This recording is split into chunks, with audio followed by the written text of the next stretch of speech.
All right, let's see if we can pick up item number 28.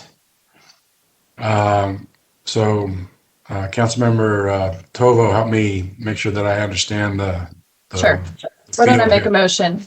Go ahead. Mayor, I'm going to move approval of draft 2 as posted in the backup with the amendment that I circulated this morning, which amended Councilmember Kassar's language. It's gone through multiple iterations now, and I can explain that in a minute. And I'll also include Councilmember Kitchen's amendment, and I would like to strike the extra word around. Okay, and then Councilmember Alter's amendment. Is that included in your motion as well? It was an amendment to Yes, the thanks. I forgot that one. Yes. It's okay. Are all those items in backup at this point? If by backup you mean on the website, I don't know that they are. We just got Councilmember Kitchen's, and I'm not sure about the ones that have circulated this morning. But I can, if I get a second, I can quickly run through what they are. Councilmember Alter seconds that. And for the record, so that people can find them, I think that we do need to get the clerk to put them into the backup so we can see them. In recognizing we now have 17 minutes and we're trying to get as much through, and there's agreement on all these, just enough, Councilmember Tovo, to be able, for someone reading the record, to be able to follow us up. Thanks. So as I said, we're working with draft resolution 2. Councilmember Kassar had put some amendments on the message board. Councilmember Kassar, thank you for those. I made some amendments to those. You suggested some additional language wording today. I've incorporated that into the amendment I circulated today. So it is noted this morning as Councilmember Tovo's amendments to Councilmember Kassar and dated April 8th rather than April 7th. So that's the way you would know the last version. I made an error in this and I have an extra word around, so please strike that. And the only thing I did to change your language of this morning is to add an S to native languages.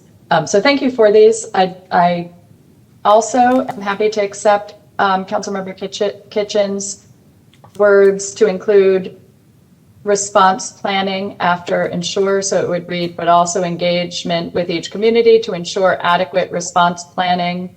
Well, actually, I mean, all of what we're doing is response planning. So I thought that was working into the sentence in a way that set up communications, personnel, transportation, and supplies and resources. So I think I would just have it in there with each community to ensure adequate response planning with regard to communications. I think I need to add that. Councilmember Kitchen has her hand up, so maybe she wants to jump in there.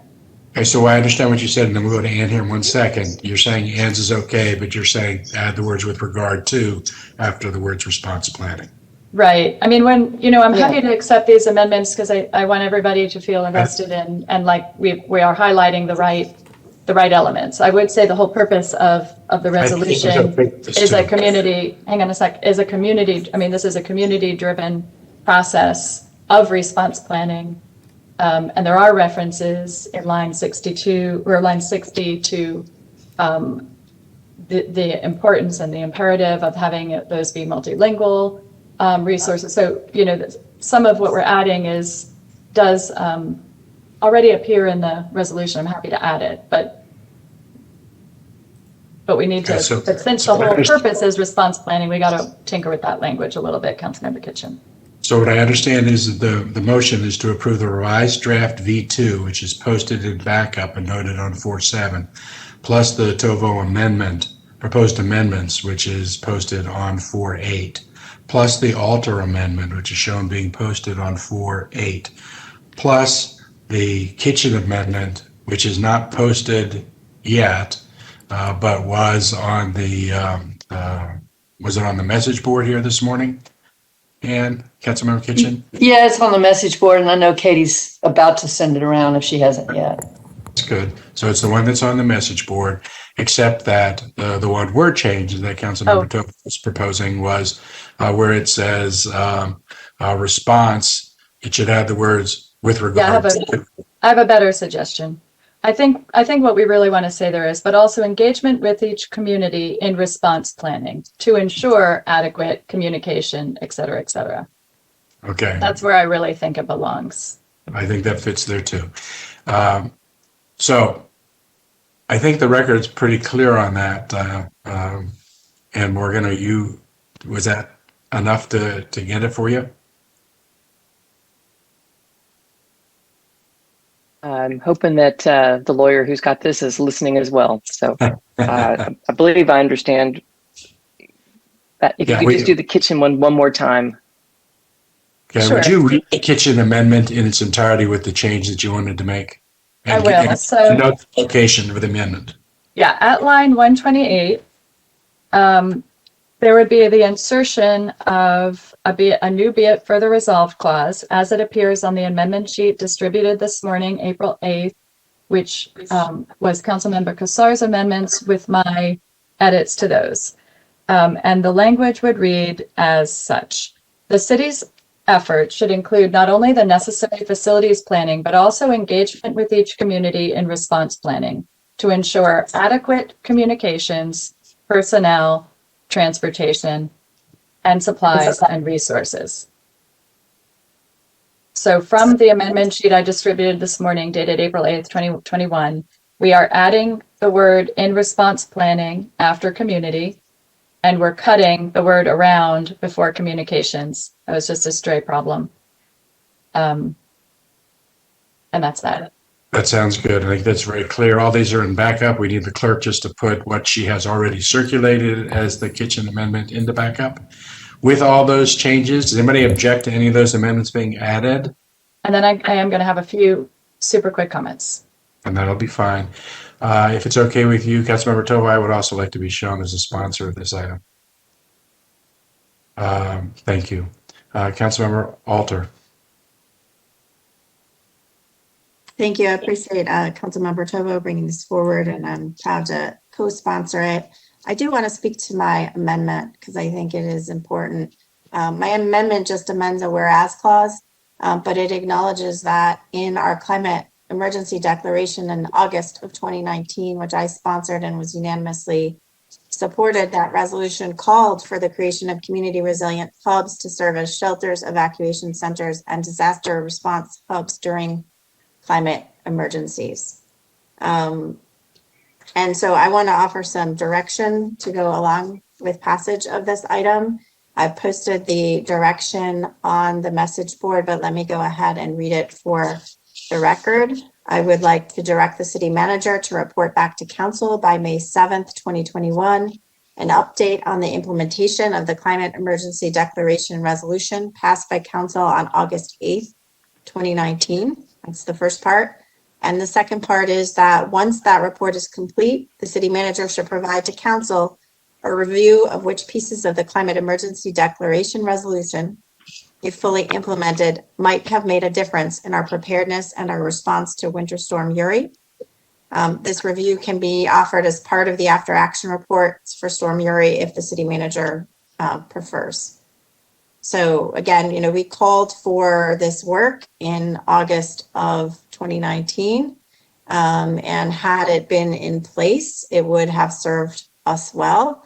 Whether the city can get stuff done within that time frame remains to be, is a question. But I just think it's important. We need to move this item forward, but we have had prior direction leading to this. And I think, in reviewing the climate declaration, there are a lot of other pieces there that speak to some of the things that are relevant for the kind of climate emergencies that we experience when we have an extended cold period and storm like we had with Winter Uri. And we need to make sure that we are taking the actions that we have directed.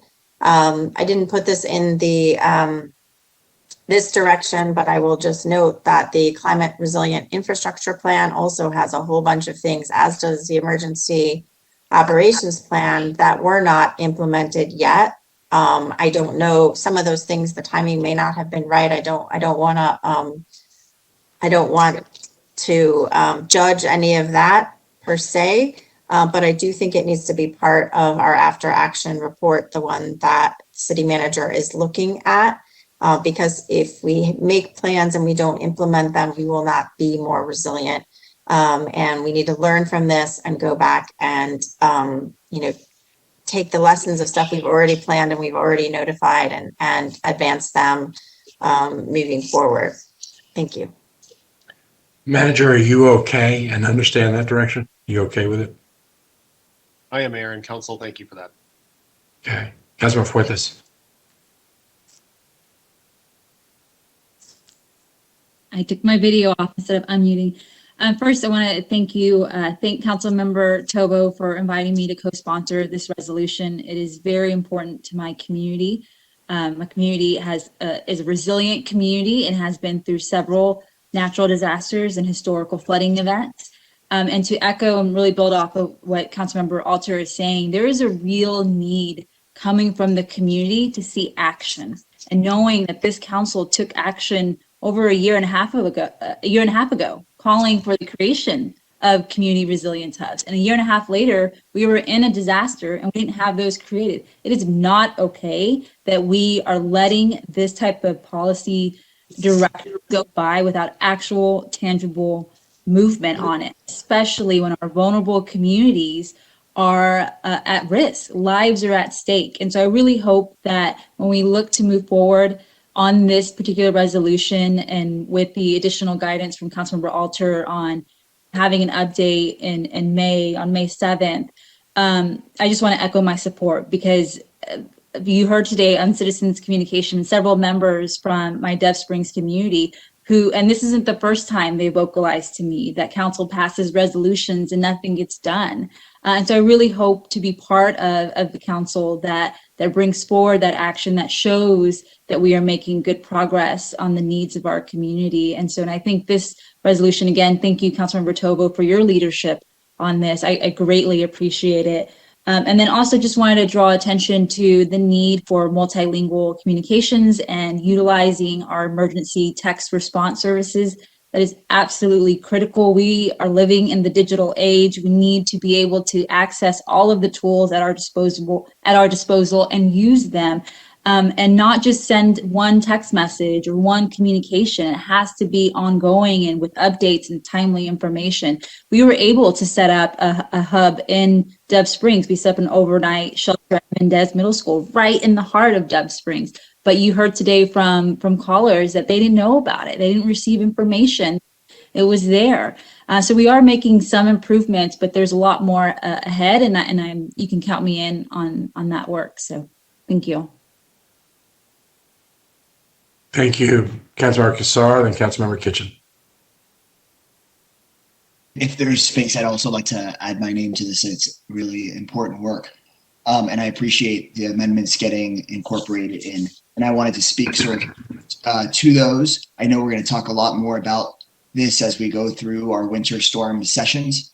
But as we prepare to go through those sessions, I want it to be known and clear how much we appreciate all of the staff and volunteers that stepped up to do what they did. I mean, so many people, slept overnight at the EOC, slept overnight at City Hall, made huge sacrifices during the storm to save lives and keep things going. And I don't want, when we bring up the critiques that we do need to bring up, for it to go unheard or felt some feeling of not appreciation. I think that is unanimously felt across the board on the dais. But I think it is really important, and part of why I really wanted to call out not just the facilities planning was because in so many of the warming shelters, we had there was so much pre-work that clearly needed to be done that, in my view, was just not fully, that was not there. There were members of my staff that were making sure that when bathrooms went down at a warming center, that we were calling TDS, who was shipping porta potties to these centers. And I appreciate them stepping up and doing that, but it shouldn't be city council aides making sure that there is bathroom facilities that are resilience hubs. Sometimes not knowing who the point person was at a warming shelter. So nobody that we could call at the EOC could tell us if there was water or not. And so I on foot went to the warming centers to find out if there was enough water. And what we found out was there weren't blankets. And so the neighbors in their houses without power walked over with me with blankets to the warming centers. Again, I don't say these things as a critique of the excellent and hardworking volunteers and staff that sprung up to get these things going, but it's also important for it to be better next time, for us to really call out that just having the buildings isn't enough, that we really need the communications and the personnel and the supplies and a tracking system so that we can do this much more efficiently next time. And so I really appreciate the sponsors here really elevating this early on as a part of the conversation, because it's something we've been talking about for years. And now I think more than ever, we can very clearly see why these resiliency hubs are so critical, and why, as Councilmember Fuentes just so perfectly stated, we now have an opportunity to show some real action and really get this done, because I think folks can see, one, why they're so important, and then two, how much work we have left to do to really make these the kind of hubs that many people who would really need them could really utilize. Because frankly, on my part, I'll just say now, sometimes I was worried about communicating to too many people that these hubs were available, because we didn't always know if we had enough people or supplies or support at a place to get people there. And then sometimes one of them in my district closed down, and half of the staff that I spoke with thought it was still open and half didn't know that it had closed. It's those sorts of things that, again, I just think we need to reflect on while it's fresh so that we can get it right. Again, with the deepest appreciation for all of the work so far, but part of our job is to critique ourselves and then do better.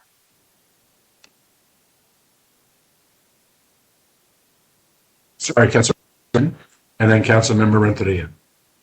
Kitchen first. So I just wanted to very, very briefly speak to my amendment to insert response planning. And City Manager, I wanted to speak to it just to make a point. I think that Councilmember Tovo, I agree with her that she has reflected that in her resolution, but I wanted to make a point of it. And the point just is that wanted to ensure that the community and neighborhood organizations are engaged in the response planning, as well as the actual creation of the resilience hubs. And what I mean by that is that we all know that the community and neighbors have a role should have a role in both planning the resiliency hubs, how those hubs are actually deployed during emergencies, and what their role is as neighbors in the response. So I think that's the piece that maybe has been missing, is the role of neighbors in the response and connecting that all together. And so I appreciate the resolution, I think, to make that point to you, City Manager. So thank you. Councilmember Renteria. And I was very disappointed on the. I also want to be a sponsor, by the way. But when I read on the Wall Street Journal about these corporations that made a killing off of it, how they planned 2 weeks ahead of time, knowing that this cold front was going to come through, and brought in trailers, bought extra generators. They made sure that welders were on hand to make sure in case any pipe busted. 2 weeks ahead of time before the storm hit us. And they walked away with hundreds of millions of dollars away at our expense, at our utility customers' expense. And it was very disappointing that when I read that, and it was very alarming to me that here are these for-profit corporations that came in that have plants in our state that planned for this whole event to come, and was able, because of their planning, was able to walk away with hundreds of millions of dollars of profit that they made off of us. This is the kind of things that cities should have been ready and prepared for. And the power plants. When they had trailers coming in and hiring welders and all kinds of specialists to stay there on site. And we here in Austin did not plan for something like this to happen. I know it's once in a lifetime, but we have to really take it very serious when these events are announced and to prepare. And it just caught us all unprepared. And I was very disappointed because, you know, the promise of rolling out didn't happen. The rolling blackout didn't happen. And then the message that was put out that we're going to be back online on Tuesday, that didn't happen. And these kind of messages that relays out to the public, they believe it. And they'll say, okay, well, we'll just, it'll be up the next day. We can just, you know, hunker down and spend another night. And it didn't happen.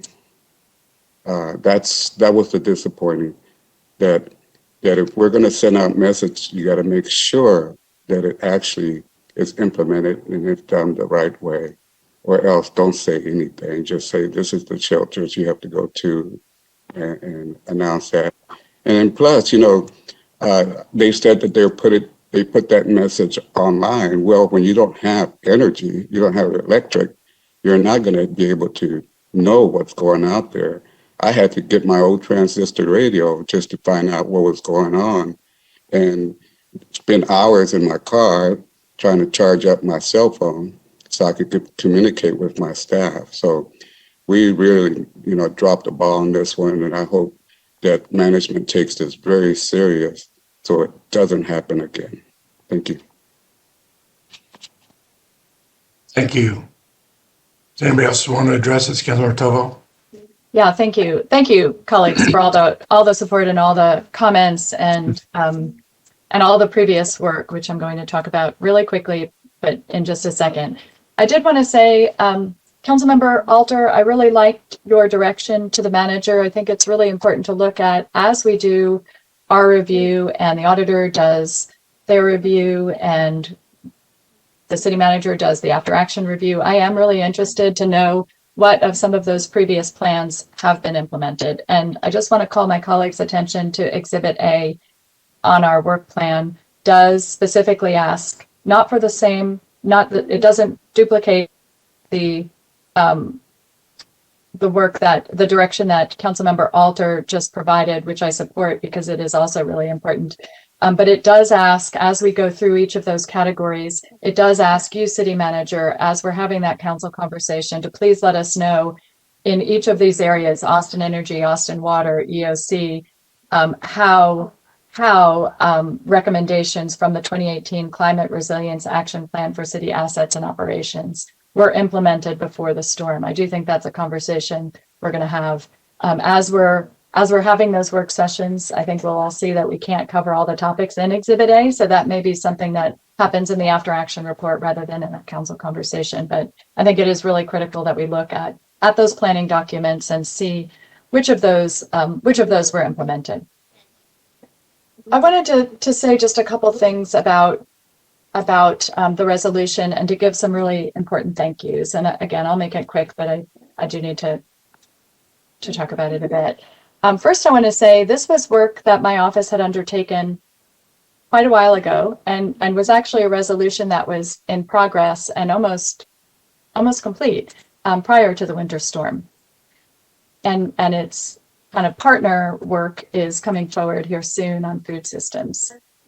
And I say that because I think it's really important to recognize that it builds on a lot of other good work, but also that it is work we've had in progress for a long time, but we all got a really upfront, very vivid view of how resilience hubs, getting those actually from the planning documents into life, could make a difference in an emergency such as the one we had. I know we all were going in so many different directions during that, and we had tremendous work from our city staff doing, saving lives through the work that they were doing. And I hope that our review process and our after action report will be an opportunity to really, for all of us on the dais, but also in the community, to really understand better what some of those examples were. But there were also lots of individual efforts to try to fill some of the gaps that that our community members or that council members saw. One of them relates really closely to this, and that was, as we were in day 2 or so of no electric in many of our communities, several council members and I talked with our city staff, and then I just made a phone call to AISD and said, hey, are these schools in these different neighborhoods where we had outages, are any of them still online? And that was how, in collaboration with Councilmember Alter and Kitchen and Poole and others, in identifying what some of those areas were that weren't yet served by warming centers. That was one of the ways in which we were able to get some of those new warming centers at Jocelyn and Lee and Murchison, I believe. So I think we've already seen the power of those facilities which are in community neighborhoods. Some of those our EOC had set up and our other partners had set up. But there were communities in my district, in Clarksville and Travis Heights, where we couldn't locate another facility that still had power. So this kind of pre-planning, I think, is going to be just critical to making sure that we're well prepared to meet the next crisis, and that we're doing so with absolutely in a community-driven process. And we've had, thank you, colleagues, for your conversations about how important the community role is. It is the whole purpose of the resolution and of resilience hubs is to really center the role of community. I cited, as did Councilmember Kassar, the work of the Urban Sustainability Directors Network. Their conversation, their paper on resilience hubs is actually subtitled Shifting Power to Communities and Increasing Community Capacity. This is work that has to be community driven, both in terms of the process, the identification of the needs, and forming the network of response that allows those needs to be met. Because as we saw with the winter storm, that is got to be a hyper local response. Thanks. I know I'm just going to kind of shift to my thank yous. Thanks to all of the speakers who came down today and for the work that they're doing, not just for their feedback, but also for the work that they're doing to build a resilient community, and their work in sustaining their neighbors through several disasters. GAVA's leadership in Dove Springs has really been tremendous, and I think will be a great model for us as the city moves forward in working with our community partners to build resilience hubs. The resolution today, as others have noted, does definitely build on the work others have done, including the work of our city and our city departments, and of course the work of GAVA. The work this council has provided previous direction and planning recommendations, as has been cited. Thank you, Councilmember Poole. Your work on the community resilience planning has been really foundational for this, as has Councilmember Alter's climate emergency resolution, which is called out as well in the resolution. I want to take a minute and just thank Shannon Halley. Shannon, as many of you know, is a senior policy advisor on my staff, and has been since 2011, with the exception of the period where she went to work for the Austin Water Utility on climate in their climate resilience planning. And she actually worked to help develop that document, the Climate Resilience Action Plan for City Assets and Operations, along with great staff across our city. And so she has, from that point, really continued her interest in resiliency, and it is her idea to really look to schools as one of the community facilities. So I want to thank her. She's done tremendous work on this resolution in partnership with lots of other folks, including Ashley Richardson in my office as well. But they have, Shannon has met with the Austin Water Utility, the Pecan Street Project, AISD, GAVA, Jim Walker at UT Sustainability Program, our Office of Sustainability, who is critical and has done some critical foundational work in this area as well, watershed protection, and many other leaders. We have not gone through in this Resilience Hub resolution and listed out all the resources that need to be part of that Resilience Hub. That is intentional, because again, this work has to be driven and led by the community. And so I'm really excited about that process. I think one key difference in this resolution is that it does have some pretty clear timelines. And so with the passage of this, we are directing the manager to come up with a plan and the funding for 6 pilot resilience hubs, and provide us by June with a plan for how we will roll out resilience hubs within walking distance of every neighborhood in this city. Some communities have done considerable work on this front, as I mentioned, in Dove Springs and other communities. But I know in the aftermath of the winter storm, many of our neighborhoods are now talking about doing this kind of community planning. And as I look at our boards and commissions recommendations, many of them are pointing to those kinds of programs too. So the time is really right, I think, while all of us have that emergency in our mind to really look to those city facilities or public facilities or community facilities and see how we can equip them to really have the kinds of resources in place that we need. I want to say though too, these are also going to be resources in times that are not emergencies and crisis, and will serve as community hubs to provide needed resources to community members all the time. Some of them already do. Of course, our schools have been community schools since that movement that started here in the 1970s, and a lot of our places of worship also serve in that way. So this is really just enhancing what is already a wonderful asset that we have here. So I think that's it. I appreciate again all of the work that has gone into this, and really the partnership with the community in moving this forward into action.